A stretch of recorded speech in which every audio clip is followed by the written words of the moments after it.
Я начал жизнь в трущобах городских, не досыпал, не доедал.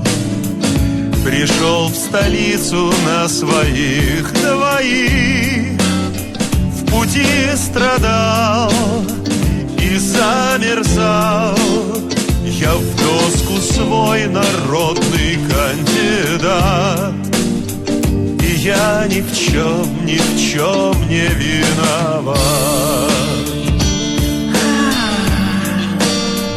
Я 10 лет учился в ПТУ, потом служил в погранвойсках.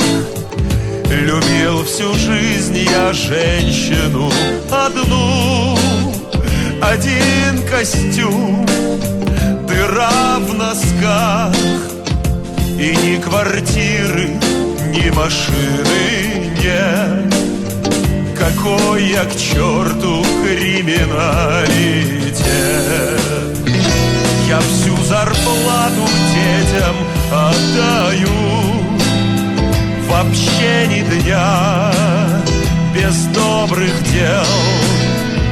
Я каждый день в больнице кровь сдаю, и побледнел, и похудел.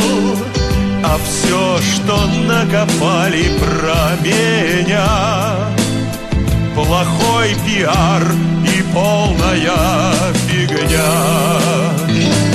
Я так хочу, чтобы мечта сбылась.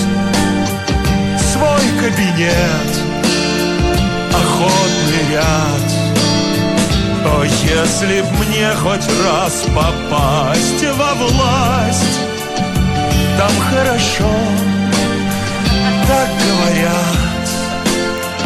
И я хочу, чтобы это каждый знал, что я вообще не криминал.